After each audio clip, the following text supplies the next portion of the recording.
Good morning everyone. Ito po ang inyong lingkod, si Pastor Ruel Camia po mula po dito sa Winnipeg, Manitoba, Canada. Para po sa ating pag-aaral ng salita ng Diyos ngayon pong umaga, welcome po sa Tinig ng Pag-asa. Araw po ng Monday ngayon mga kapatid at sa atin pong pagpapatuloy ng pag-aaral sa Aklat ng Mga Gawa, ang atin pong topic for today, the Gospel to the Ends of the Earth. At nasa chapter 8 verses 26 hanggang 40 ang atin pong pag-aaralan ngayong umaga bilang pagpapatuloy nga po ng ating series on the Book of Acts. Samahan po ninyo ako mga kapatid at atin pong basahin ang mga talata. Now an angel of the Lord said to Philip, "Go south to the road, the desert road that goes down from Jerusalem to Gaza." So he started out, and on his way he met an Ethiopian eunuch, an important official in charge of all the treasury of the Kandake, which means Queen of the Ethiopians. This man had gone to Jerusalem to worship, and on his way home was sitting in his chariot reading the book of Isaiah the prophet. The Spirit told Philip, "Go to that chariot and stay near it." Then Philip ran up to the chariot and heard the man reading Isaiah the prophet. "Do you understand what you are reading?" Philip asked. "How can I," he said, "unless someone explain it to me?" So he invited Philip to come up and sit with him. This is the passage of the scripture the eunuch was reading. "He was led like a sheep to the slaughter, and as a lamb before its shearer is silent, so he did not open his mouth. In his humiliation, he was deprived of justice. Who can speak of his descendants?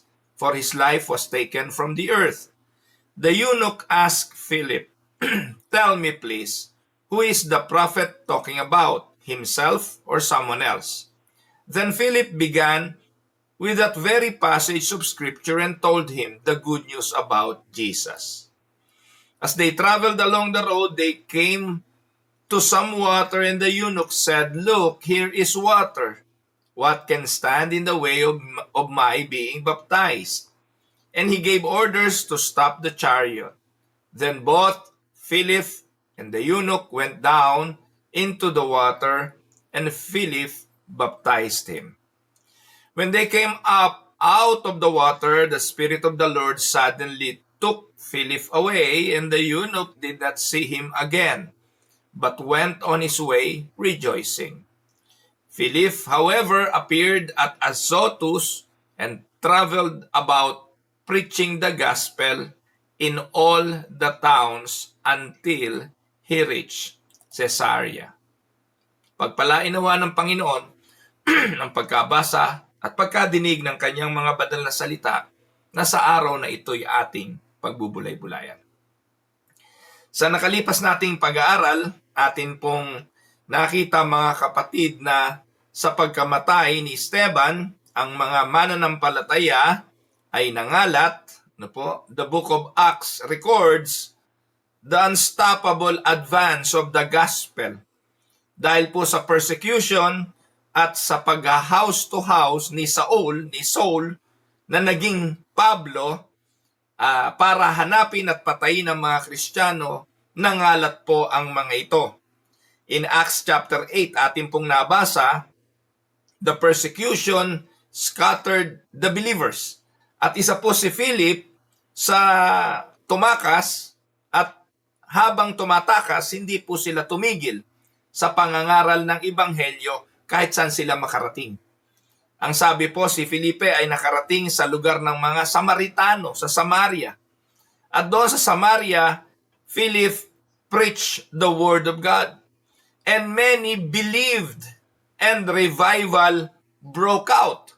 Kung maaalala nyo po, doon din sa pag-aaral natin, lumitaw yung isang lalaki na Simon na Salamangkero. Yun po yung pinag-aralan natin the last time, na gustong magtaglay ng kapangyarihang galing sa mga alagad. Dahil nga po, nagiging sikat, tanyag, at maimpluwensya ang mga mananampalataya during that time. Yet, Sa pagkakataong ito ay papasok tayo sa ating tekstong binasa. Hindi napigil ang pangangaral ng Ebanghelyo and suddenly Philip moved away from the crowd kasi pinagkakaguluhan na siya ng mga tao until he reached to a point that he met a man, an Ethiopian eunuch. And this story shows God's providence in evangelism. Tuturuan tayo ng mga talatang ating pag-aaralan ngayon, paano ba magagamit sa pangangaral at ilang prinsipyo tungkol sa pag-iebanghelyo. At titingnan po natin dito yung kapangyarihan ng salita ng Diyos at ang unstoppable spread of the gospel through all the nations. Kaya samahan ninyo ako at ating himay-himayin yung mga talata na ating binasa. Let us look at the verses at pag-aralan natin verse by verse. Ano po ang mga talatang ito? Simulan po natin sa verse 26 at ang sabi ng verse 26, Now an angel of the Lord said to Philip, Rise and go toward the south to the road that goes down from Jerusalem to Gaza. And the Bible says, it was a deserted place. Desert place, rather. It is a place where probably no person would ever go intentionally unless pinilit. Ano po? So dito po makikita natin God commanded Philip to live a thriving ministry. Kung inyo pong maalala ng nakaraan nating pag-aaral, pati mga salamangkero, yung si Simon, ay naging gustong sumunod kay Felipe. Yung mga tao ay sumusunod because of the signs and wonders that carries the ministry of Philip. So, kung tutusin, kung isang mangaral ang pag-uusapan, nagtatagumpay na ako rito. Marami nang nananampalataya, nagkaroon na ng revival sa mga Samaritans. Bakit pa ako kailangang umalis? Pero makikita po natin, ang utos ng Panginoon kay Felipe ay iwanan ng lugar na yon at pumunta sa Gaza, na kung saan hindi ito magandang lugar. Ito po ay desert place. So ano pong aral ang ating makikita sa bagay na ito, mga kapatid? Dito pa lamang sa verse 26, may mga magagandang prinsipyong pwede na tayong matutunan when it comes to evangelism or church planting ministry. Ano po ang unang lesson na dapat nating makita? Tandaan, minsan God calls us away from our comfort zone and from our success towards obedience. Inaalis tayo ng Diyos doon sa mga bagay na nakasanayan natin, doon sa komportable na tayo, doon sa medyo nagtatagumpay na, at dadalahin tayo ng Diyos at aakayin sa pagsunod. Alam nyo mga kapatid, evangelism begins with a willingness to be led by God, even when the command doesn't make sense. Nakakatuwa ngayon ang mga misyonero ngayon namimili ng lugar na gusto nilang puntahan. Ang mga misyonero ngayon, hindi na umaalis para magmisyon kung walang support. Hindi na umaalis kung walang siguradong magsusuporta sa kanilang mga misyon. Ngayon po mga kapatid, nakakalungkot na ang mga misyon, ang usapan ay pera-pera na lang. Hindi na ho talaga paglilingkod. At nakakagalak na malaman na meron pa rin talagang humahayo, nangangaral, tumutungo sa mga lugar na dapat puntahan at dalhan ng ebanghelyo kahit walang financial at material support. Alam niyo po mga kapatid, yung isa sa pinaka-failure na ministry, yung mga ministry ng mga Koreano, I have nothing against Koreans. Pero alam niyo po mga kapatid, naranasan ko kasi yan personal. Ako po'y tumira sa Korea ng ilang panahon din at nakita ko po paano magmisyon ng mga Koreano. They have the means, they have money, they have the capacity to do mission work. Ang problema, hindi naman sila marunong magsalita. wala naman pong nakaka-English. No po, ang mga Koreans, napakahina po nila pagdating sa language. Pero ang sisipag po nila. Pero alam niyo po, nagdagsaan ang mga Korean mission sa Pilipinas, dala-dala ang maraming pera galing sa mga supporter nila sa Korea.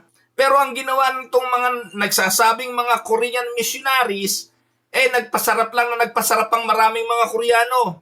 Yung pong Korean missions na nasamahan ko, nakatira po mga kapatid sa isang exclusive subdivision sa Makati. Pero ang kanilang mission work na sinasabi sa Luneta, nag-hire ng mga Filipinong mga manggagawa, no? At nakabilang po kami doon.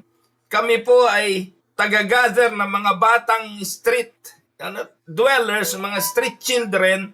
Iniipon po namin yon at dinadala po namin sa Luneta para magkantahan doon. May isang taga-gitara, may isang taga-pagpakanta, may isang storyteller. Pero yung mga Koreano walang ginawa, kundi mag-picture lang na mag-picture. Picture lang kami ng picture. Ang kami nagtatrabaho, sila picture lang ng picture. And then I found out na pala itong mga to, taga-sahod lang ng pera galing Korea, picture lang ng picture, at ipinapadala yung mga picture namin, pinapalabas, na sila ang nagmi-mission. No? Kaya pala minsan sila din na may hawak ng mga mikropono, sila din na may hawak ng mga ginagamit na visual aid sa mga bata, ipinapadala yung sa Korea to gather more money. But they're not doing missions. They're not doing the work. Wala silang capacity to speak. Hindi sila marunong mag-Tagalog, hindi rin sila marunong mag-Ingles. At ganun po ang naging gawain ng maraming Korean missions. Pumupunta sa mga bundok, sa mga tribo, na po pinupuntahan nila hindi naman mga mission work talaga, kundi mga established ministry na. Kaya napagsamantalahan niya ng mga mangyan. Sorry no, pero sa Mindoro, marami po roon na mga mangyan natutunan ang ginagawa ng mga misyonerong ito na pagsamantalahan ng mga mangyan. Nakala natin ang mga mangyan walang nalalaman, pero kalaunan natuto ang mga mangyan. Nagtatayo po ng maliliit na mga bahay-bahayan, maliit na simbahan ng mga mangyan. Pag ang dumating Koreano, lalagyan nila ng karatula ng simbahan ng Koreano, picture-picture. Pag dumating yung mga evangelicals, lalagyan ng karatula evangelical, picture-picture. Kaya yung the same building ay ministry ng napakadaming mga missionaries. Ano naman ang malay ng mga nandun sa Korea? Kung ano tong mission na ito, kung kanila ba talaga ito? No. Napakaraming may-ari at na-discover ko po yan. Na may mga ganon.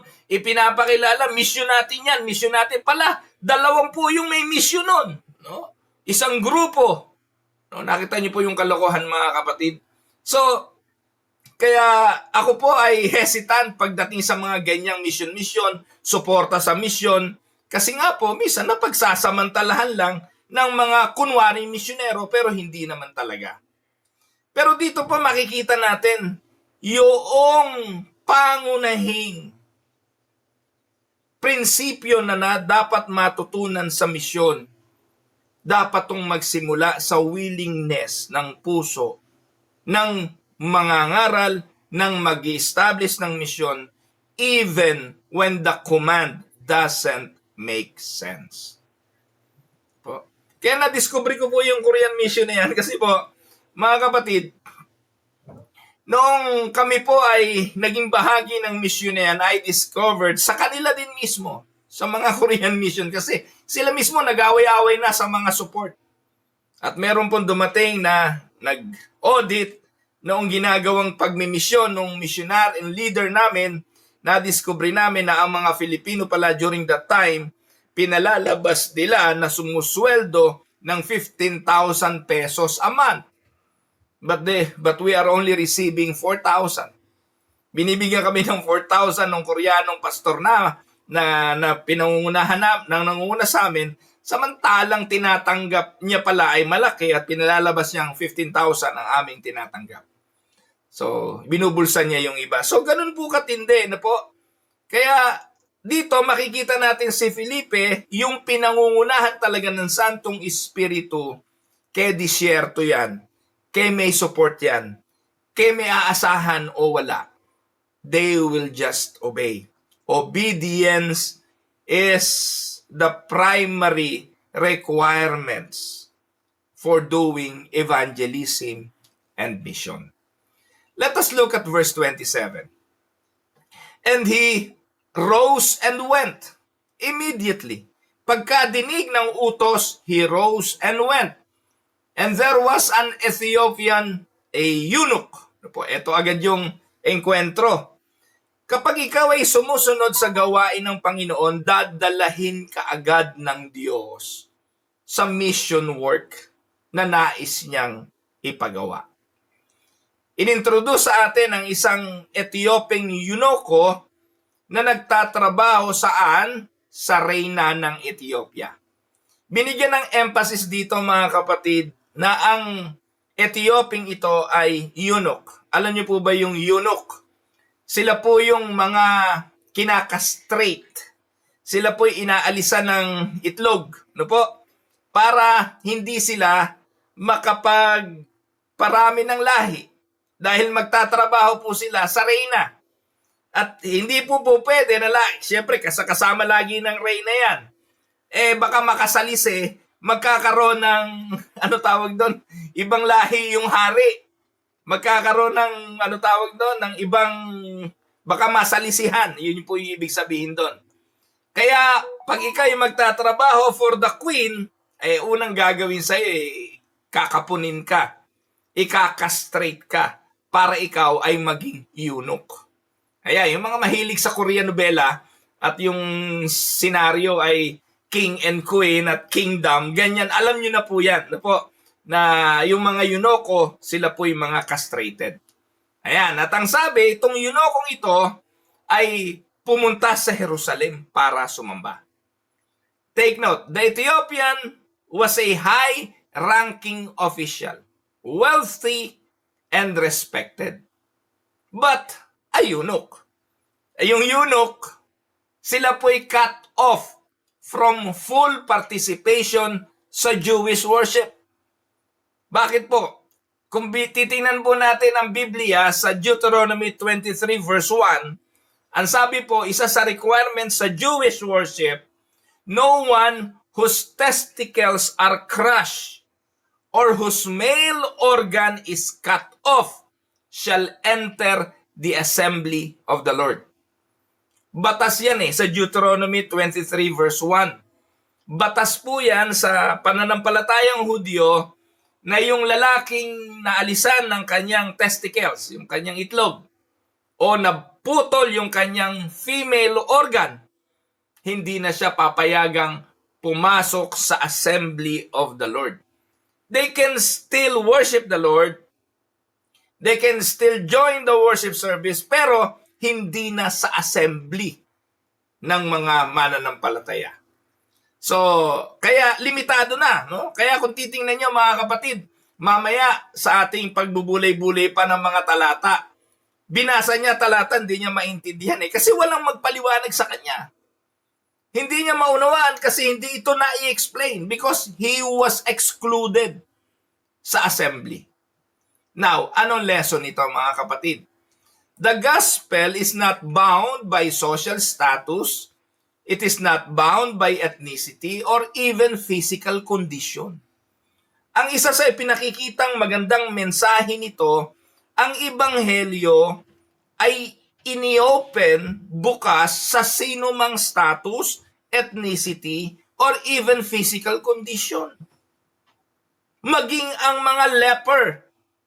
Alam niyo po kaya sa Biblia, yung mga himala na ginawa ng Panginoon ay iginawad saan? Sa mga outcast of society, sa mga may ketong. 'Di ba? Ang Panginoong Jesucristo nung siya'y nagpagaling, no? 'Di ba? Pinagaling niya yung mga may ketong. At ang sabi, ang unang gawin nitong mga may ketong na to na bumalik, 'di ba? 10 'yun, yung 5 o yung siya may umalis, isa bumalik. Yung isa na 'yun, ang sabi ng Panginoon doon ay go show yourself to the priest. Pumunta ka muna sa priest At magpakita ka doon. Ipakita mo na ikay dating ketongin pero ngayon ikay gumaling sapagkat para sa mga pare, para sa mga priest, ito pong ketong ay incurable disease. Wala nang pag-asa ito. They are barred from entering worship. Hindi nga sila makabalik sa kanilang pamilya dahil nakakahawa. Sumali pa ba sa assembly ng pananambahan? Hindi. So doon, yung mga may physical condition, babaeng inaagasan, hindi po sila pwede na pumasok at sumali na sa mga gatherings na ito. Kaya makikita po natin ang Panginoong Hesukristo, giniba ang mga barrier na ito. Hindi lang social status, hindi lang ethnicity. Alam natin, ang mga Samaritano ay kaaway ng mga Hudyo. At yung mga may physical defect, may physical conditions, hindi sila allowed. Pero makikita natin dito, ang Ebanghelyo ay ini-open, pinayagan, pinahintulutan, at nakarating sa mga socially outcast ng society. God seeks the outcast and the mighty alike. Hindi na lamang siya naparito. Sabi nga, ang Panginoon hindi naman naparito para sa mga malulusog hindi po ba? Ang manggagamot ay hindi kailangan ng mga malulusog. Ang nangangailangan ng manggagamot ay ang mga may karamdaman. Kaya dito inintroduce sa atin ang eunuch at si Felipe. Verse 28. And he was returning seated in his chariot and he was reading the prophet Isaiah. Ito ang kalagayan ng Etiope. Galing siya sa Jerusalem, no? Hindi malinaw kung anong nangyari doon kasi pumunta siya doon para sumamba Pero sa pagpunta niya ron, kagaya ng alam natin, hindi naman siya makakapasok sa assembly.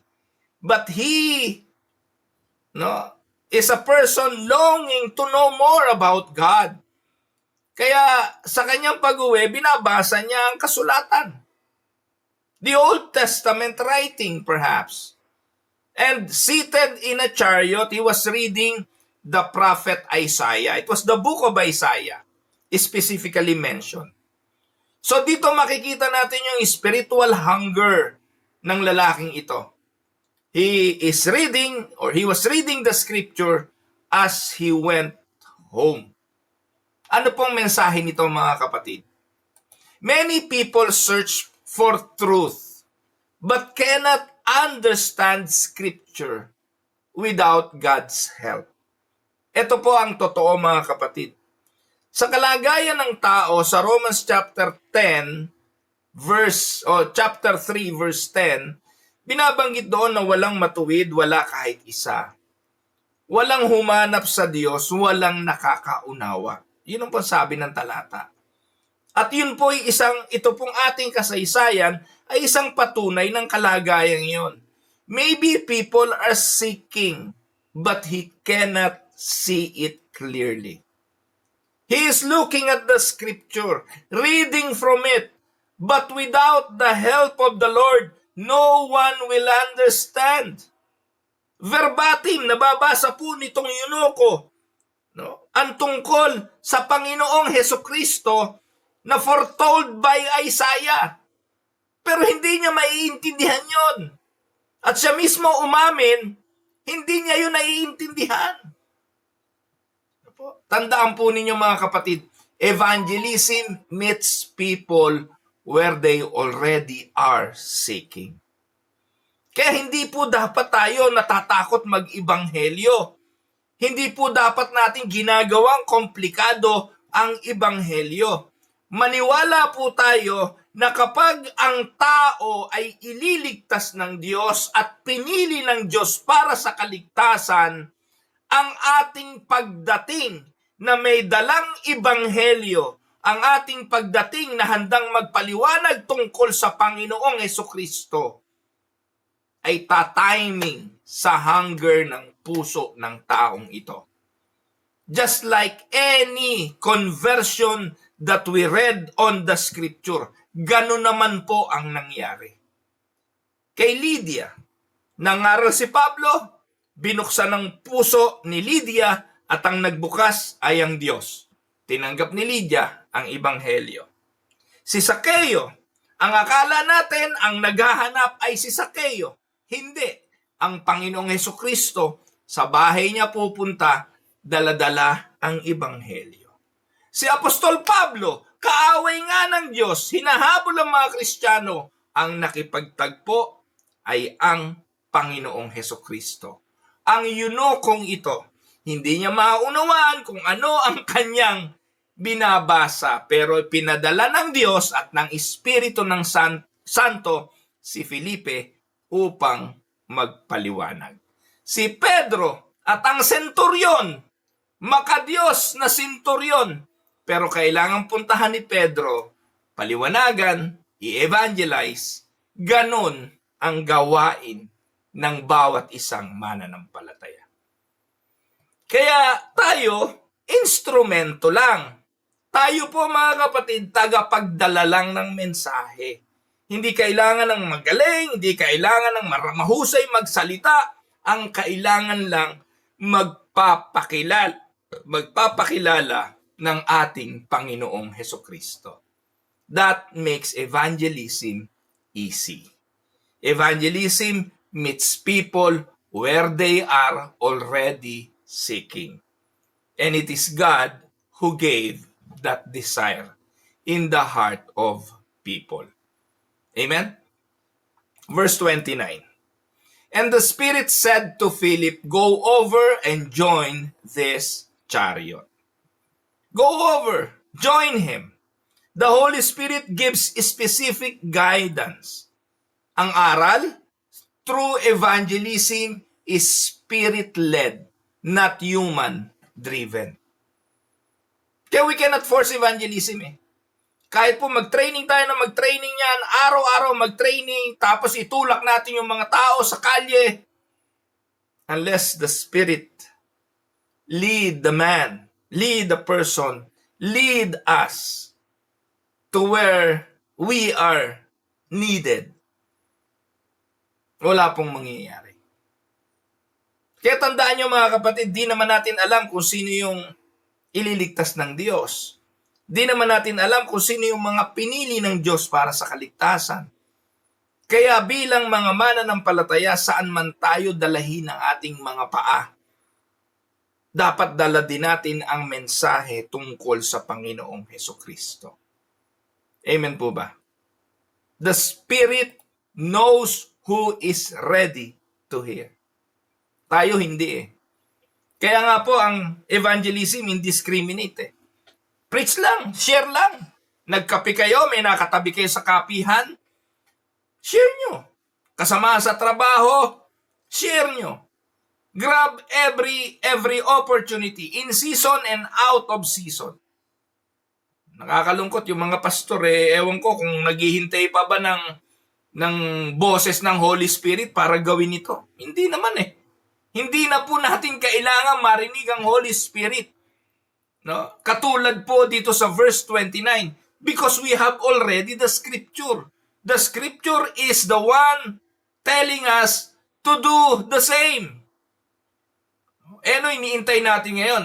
Hihintayin pa natin yung boses ng Holy Spirit, sabayan mo yan.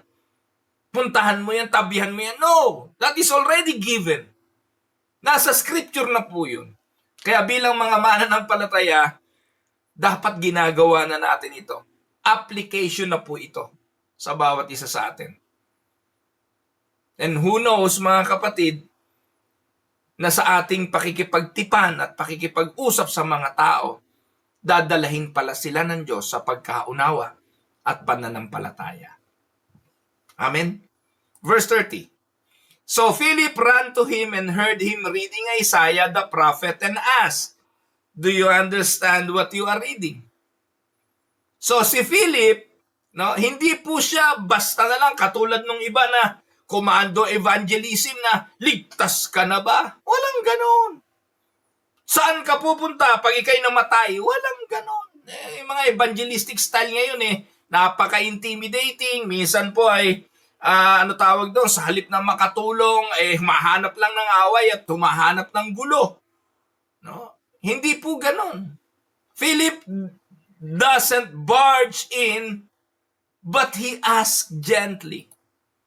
Philip doesn't barge in but ask a gentle, probing question. And the question is, do you understand what you are reading? Naiintindihan mo ba yung binabasa mo? Tandaan po natin mga kapatid, evangelism starts with listening and asking, not lecturing. Nagsisimula ang ebanghelyo sa pakikinig at pagtatanong, hindi sa pagsesermon. Alam niyo po mga kapatid, the reason why I go for my daily walking doon sa Garden City. I do rounds of walking almost every day. If not every day, I make it a point na maglalakad po ako, not for my physical well-being. Hindi, bagamat may pakinabang po yung maglakad mga kapatid, nakakababa po ng sugar ko yun. Pero that is not my primary motive. My intention is to walk with people kasi marami po na nakakasama ko po, naglalakad sa mall, doon sa mall. At habang naglalakad, minsan nga po, nagugulat ako, kilala ako, hindi ko sila kilala eh. Po, dahil nga po, tayo, nagkalat po yung mukha natin sa social media. Kaya dito sa Winnipeg mga kapatid, hindi naman sa pangyabang, napakadami po nakakakilala. Kahapon po sa Jollibee, merong mag-asawa, sabi sa akin, "Good morning ho, pastor." Sabi ko, "Diyos ko po, sino kaya itong mag-asawang ito?" Sabi ko sa misis ko, "Mahal, hindi ko kilala." Dapat tinanong mo, pero nahihiya po kasi ako, nakilala ka, hindi mo sila kilala. So, I do my daily rounds of walking and then, I just listen. Sa mga kwentuhan, makikita mo po yung mga concern nila sa buhay, maririnig mo yung mga fears ng mga tao sa pagtanda, sa karamdaman, and then you can, if necessary, preach and lecture them about Christ. But you will always start with listening and asking. Amen mga kapatid? Verse 31. And he said, "How can I, unless someone guides me?" And he invited Philip to come up and sit with him. So makikita po natin mga kapatid na the church or the eunuch rather acknowledges the need for help. Hindi po mga kapatid natin pwedeng tulungan ang hindi humihingi ng tulong. Hindi po natin kayang bigyan ng gamot ang ayaw uminom ng gamot. So ano po ang ating pwedeng gawin? Tanungin if they really want to listen. And if they will open the door of communication, then that is an opportunity to share the word. Minsan po napakababastos nung mga nangangaral Paano ka naman pakikinggan yung hindi nang ipapangalandakan sa pagmumukha mo yung John 3:16 agad, ipapangalandakan sa iyo yung the wages of sin is death, ipapangalandakan sa iyo yung Hebrews 9:27 na itinakda sa taong mamatay at pagkatapos ay paghuhukom. Diba? So, ito pong nangyari kay Philip na ito ay isang paraan on evaluating. Bilang believer, let us evaluate how we do evangelism. Are we like the Jehovah's Witness who knocks on the door? Ipagpipilitan sa mga bahay? O katulad tayo ng mga alagad ni Feriol, yung mga alagad ni Feriol na nasa tabing daan, nasa mga palengke, nasa mga bus, na pagkatapos mangaral ng konti, ilalawit yung mga supot, manghihingi ng kanilang mga pera. Iyon ba yung evangelism na sinasabi na sa panahon natin ngayon ay nagsisilbing katawa-tawa at sinasabing puro pera lang? O yung mga alagad ni Kibuloy na may mga ilalako na kung ano-ano, mga suman, puto, kalamay, tapos ay merong love offering? Is that the evangelism that we know? Mga kapatid, ang ganda ng halimbawa ni Felipe dito. Maging mapagmasid lang po tayo. At ang tao na handa, ang mananampalatayang handa na tumugon sa Ebanghelyo will find ways. You will see through the Word of God, through the message of the Word of God, na ikaw ay tinatawag para magbahagi ng Ebanghelyo. At darating ka sa panahon na merong tao, katulad ng Yunoko, na magbubukas ng pintuan para makinig at magtanong. So ano lesson? Faith comes by hearing. Minsan nai-intimidate tayo, matalino tong taong ito, baka magmukha akong katawa-tawa. Maaring ang taong kausap mo napakatalino, CEO ng kumpanya. Pero kung hindi siya mananampalataya, may alam ka na hindi niya alam. Meron ka na wala siya at yun ang dadalahin mo sa kanya. You're not gonna teach him about marketing. You're not gonna teach him about business. You're not gonna share. Money matters to him. What you need to share is Christ, and that's it. Huwag tayong magpakadunong, kunwari ay alam natin yung mga bagay na hindi natin alam. Ang evangelism is just sharing Christ. That's it. Minsan pinipilit nating magpaka-geologs. Let us just share Christ. God uses preachers and teachers to explain the Word of God. And that is the mandate to us. To preach and teach the Word of God. Amen? Then verse 31 to 33, or 32 to 33. Now the passage of the scripture that he was reading was this. Like a sheep, he was led to the slaughter, and like a lamb before its shearer is silent. So he opens not his mouth. In humiliation, justice was denied him. Who can describe his generation? For his life is taken away from the earth. Dito, alam na alam mo yan, kapatid, na si Jesus ang binabanggit yan, hindi ba?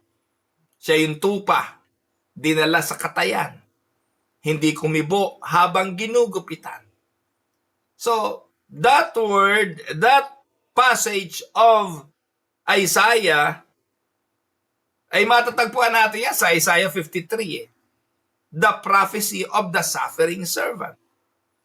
So, ano pong mensahe nito? The lesson for us is God sovereignly placed this exact passage for him.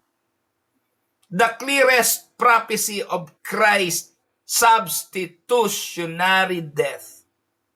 Sakto. Minsan natatakot tayo, ano ba yung tamang salita? Ano ba yung tamang words? Kaya yung evangelism, nagsisimula po yan sa kwentuhan. Hindi po isang ritual. Hindi isang automatic o mekanikong pamamaraan. Bagamat nakakatulong. Alam niyo po mga kapatid, ang dami naman training para sa evangelism eh. Merong mga Romans Road na sinasabi, merong one verse evangelism at yung verse ay Romans 6:23. Ang dami. Merong gagamitin lang yung John 3:16 para mag-share. Ang dami po na paraan na naituro na sa atin. Pero alam niyo po, minsan mechanical eh. Yung mga natutunan nating mechanical, pag medyo sumablay na ng konti, ano na, suko na tayo. Kasi nga mechanical eh. Samantalang ang evangelism, mga kapatid, kung ating titingnan, dito kay Felipe, it started with just a small conversation. Ngayon, sa pagpapaliwanag mo kung anong ebanghelyo at tinanggap, then praise the Lord. Kung hindi, then praise the Lord. Kasi at the end of the day, kaluwalhatian naman ng Diyos ang siyang dapat mangyari. Amen? So verse 34, and the eunuch said to Philip, about whom? I ask you, does the prophet says this about himself or about someone else? The eunuch questions opened the door for the gospel proclamation. Tandaan, people need clear, Christ-centered interpretation of Scripture. Kaya bilang mga mananampalataya, ang takot natin sa pangangaral ng gagaling sa ating pagiging biblically illiterate. Aminin man natin o hindi. The reason why we are so afraid of sharing our faith is because we really have no idea of what we believe. Pag malabo ang paniniwala, malabo na maibahagi. If you are knowledgeable on a certain product, kahit na anong bagay sa produktong yon, kaya mo na sabihin, kaya mong ikwento, kaya mong ibahagi. Kaya nga po yung witness, di po ba? Pinasusumpa yung witness. Are you going to say only the truth and nothing but the truth?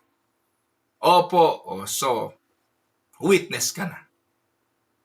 Tayo po ay witness lang eh. Di ba yun nasabi sa Acts 1:8? And you shall be my witness. Hindi naman sinabi na you shall be my salesperson. You will be my marketing man. You will be my... You're going to promote me. Hindi naman ganun eh. Hindi naman sinabi ni Jesus na i-promote nyo ako. Ang sabi ni Jesus ay simple lang. Be my witness. So ang witness, kung ano lang yung kanyang naranasan. Kung ano yung kanyang nasaksihan. The truth and nothing but the truth. Tama? And people need the clearest testimony na ating naranasan. Sino si Jesus? Ano si Jesus? Anong kanyang ginawa? And then, tingnan natin ang ating mga sarili. Nangangailangan ba tayo ng Jesus na ito? So, verse 35, Philip opened his mouth and beginning with this scripture, he told him good news about Jesus. Philip preaches Christ crucified and risen, the fulfillment of Isaiah's prophecy. Simple lang yan eh. Sinabi lang siguro ni Philip eh. Alam mo ba kung sino yung binabanggit dyan ng propeta? Hindi yan kanyang sarili. Si Jesus yan. Siya yung kailan lang ay ipinagkanulo, ipinako sa krus, namatay, nabuhay sa mga patay, nagpakita sa mga alagad, at umakyat sa langit. Nangakong siya'y babalik para sa ating lubusang kaligtasan. Nananampalataya ka ba? That's it probably.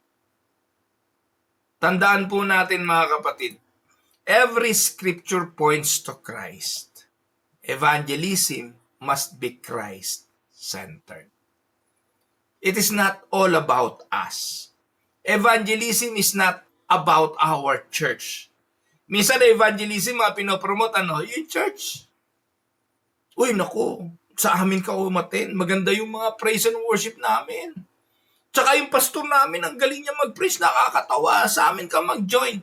That is not evangelism. You are promoting your church. Hindi po masama yun.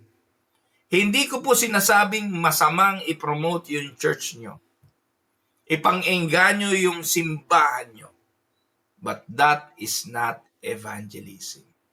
Evangelism is pointing people to Christ. And make the scripture, and make the scripture points Christ to us. Amen? 36. And as they were going along the road, they came to some water, and the eunuch said, see, here is water. What prevents me from being baptized? Tandaan, faith produces a desire for baptism. The baptism is the outward sign of union with Christ. Tandaan, true conversion results in a public confession of faith. Dito po, sa pagtanggap at pagkilala at pananampalataya ng yunokong ito, he decided to make it public by being baptized. And verse 38, and he commanded the chariot to stop, and they both went down into the water. Philip and the eunuch, he baptized him. Baptism immediately follows faith. Ang lesson, conversion leads to obedience. At ang baptism is the first step towards obedient. Amen? Towards obedience and showing his obedience to the Lord. Tama? So, meron tanong dapat ba pagkapananampalataya, bautismohan agad? Ginaganyan ginagawa na Feriol yung mga alagad ni Feriol. Nagbabautismo agad. Pag tumanggap ka doon sa bus, babautismohan ka. Hahanap kayo ng tubig at ilulubog ka. Hindi po ganun Nasa tao po yun. Nasa desire. If the person want to show his obedience to the Lord, he can show it through baptism. The outward, the public, show that you are follower of Christ. Verse 39, and when they came up out of the water, the Spirit of the Lord carried Philip away. And the eunuch saw him no more, and went on his way rejoicing. This is probably one reason kung bakit agad binautismuhan. Bakit? Kasi hindi na sila magkikita uli. Nakuha niyo po?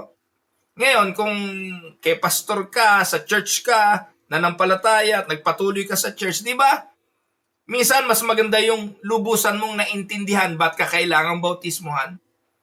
Minsan, dapat mong maintindihan, ano ba yung baptism? Ba't ako magpapabautismo? Ito'y sakramento. Ipapaliwanag sa atin. Bakit natin to gagawin? Dito, binautismuhan agad kasi hindi na sila magkikita. The eunuch saw him no more and went on his way rejoicing. So Philip disappears, but the eunuch has something greater, and that is Christ himself. Hindi na sila magkikita uli. Wala nang way para turuan ni Philip itong lalaking ito. Pero may taglay siya na something different, and that is Christ himself. Anong lesson nito? Yung totoong kagalakan ay matatagpuan sa kaligayahan ng kaligtasan sa Panginoon, hindi sa preacher. True joy is found in salvation, not in the preacher. Evangelists must point people to Christ and not to themselves. Kaya, minsan nakakalungkot parang nagdadagdag, yung mga evangelists nagdadagdag ng trophy sa bawat mananampalataya na naaakay niya. Mga kapatid, bagamat sinasabi ng Biblia na nagpapalakpakan ng mga anghel sa langit sa kaluluwang naliligtas, ang pinapalakpakan yung kaluluwang naliligtas, hindi yung preacher na nagbahagi ng ebanghelyo. Tinatanggalan nga tayo ng glory kasi ang glory dapat ang Panginoon. Kasi ang nagligtas naman doon ang Diyos, hindi naman tayo. Amen po ba mga kapatid? Kaya yung mga great evangelists, sabi nila? No glory on us. All glory to the Lord. Kasi kahit anong galing mo, kahit anong husay mong magsalita, ang kaligtasan ay sa pamamagitan lang ng ating Panginoon. Amen po ba mga kapatid? Kaya dapat gawin ng mananampalataya? Sa verse 40, anong sabi diyan? Philip found himself at Azotus, and as he passed through, he preached the gospel to all the towns until he came to Caesarea. Philip continues to preach everywhere. Hindi niya pinagmalaki, nakadali na ako ng isang eunuko. Katiwala ng reyna. No. Ako nakapag-evangelize dyan. Ako nakapag-evangelize kay Manny Pacquiao. Anong pakialam ko? Ako nakapag-evangelize dyan kay Henry C. Milyonaryo yan. Di ba yun na tinatarget eh? Hindi importante yun. Para sa isang lingkod ng Diyos, magpapatuloy ka sa pangangaral. And you will not stop kasi nakadali ka na ng isang malaking isda. No. Lesson, evangelism is never finished. We will do it. We will continue to fulfill it until our last breath. Wherever we go, we proclaim Christ. Amen, mga kapatid? Now, let us look at some main theological themes na ating nakita sa ating mga talatang binasa. Una, makikita natin yung God's sovereignty in salvation. Sa kabila ng effort na meron si Philip, makikita natin na it is God who orchestrated the meeting of Philip and the eunuch. Sino po ang naggawa ng paraan para sila'y magtagpo? Ang Diyos. Kaya kung may pagkakataon, nagiging instrumento ka ngayon, huwag mo kalimutan, Diyos ang kumilos dyan. Diyos ang nag-orchestrate niyan. Kung naging instrumental ka sa pagkakapaliwanag ng ebanghelyo at sa pananampalataya ng isang maimpluwensyang tao, huwag mong kalimutan, dinala ka ng Diyos sa salvation ng taong yun. 2. The necessity of Scripture. Huwag mong kalimutan, ang pangunahing instrumental sa evangelism, walang iba kundi ang salita ng Diyos. The eunuch needed God's word to understand salvation. It is not your testimony. Kahit gaano kaganda yung testimonya mo, kahit ikaw pa si Dolphy Jr., naging kung ano-ano, nakulong, nabilanggo, ang ganda ng kwento, pero it is not about our testimony. It is about the Scripture. The Scripture that points to Christ. Third, the centrality of Christ. The gospel is always about Jesus. It's all about His death and His resurrection. And fourth, the role of the Holy Spirit. Tandaan, evangelism is led by the Spirit and not human manufactured. Amen? Hindi to programa eh. Hindi siya program or automatic or mechanical. Evangelism is spirit-led. At kapag ang espiritu ang nanguna, hindi natin yan kayang tanggihan. Both the receiver and the giver of the words. Amen? And fifth, the joy of salvation. True conversion brings lasting joy. Amen? Now, let us apply what we learn. 1. So bilang believers like Philip, let us be available. Be ready to go where God sends you, even to unexpected places. Si Philip nga dinala sa disyerto eh. Hindi po ba? Doon pala sa disyerto dadaan ang isang maimpluwensyang tao. Second, be bold. Minsan, puno tayo ng takot, ng nerbiyos, puno tayo ng alalahanin. Share Christ from the Scriptures with clarity and love. Tandaan, di natin ito ginagawa para makilala. Ginagawa natin ito bilang pagmamahal sa mga tao na nais nating bahaginan. At baka sila'y tinatawag na rin ng Diyos para sa kaligtasan. Third, be Christ-centered. Keep the gospel focus on Jesus. Not morality, not tradition. As much as we want them to change, but we cannot change people. We cannot change those corrupt government officials. Alam nyo, nanood po ako ng rally kahapon. Imagine ninyo, Yung si Vice Ganda. Pakiramdam niya sa kanyang sarili, puno siya ng pagmamahal sa bayan. Pakiramdam niya sa sarili dahil mahal niya ang bayan, may karapatan siya na on national TV ay pangalandakan ng kanyang pagmumura. Humingi pa siya ng sorry doon sa pari eh. Ano naman yung pari? Basta sa pari magsosorry. Gayon yung napakalutong na pagmumura.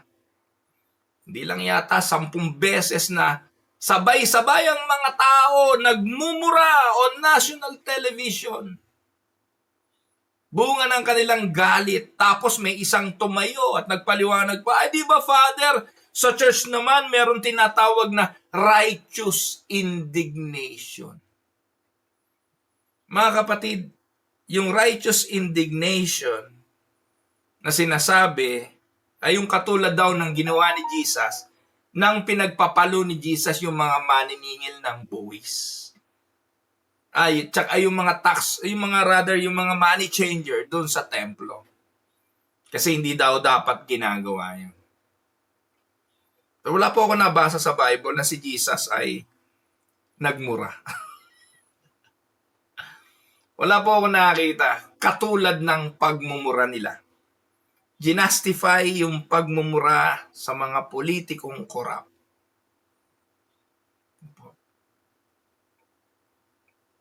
Preaching the gospel is not about morality. They can do that. Kalayaan naman nila yun eh.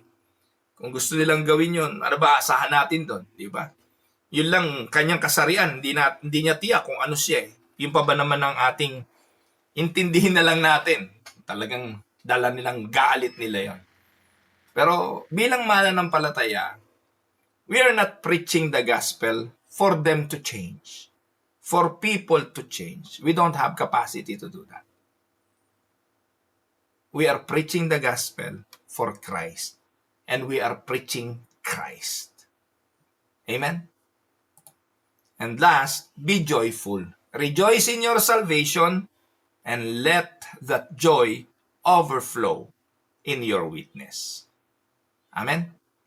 So bilang reflection questions mga kapatid, am I attentive and obedient when the Lord prompts me to act? Even if it seems inconvenient or unclear?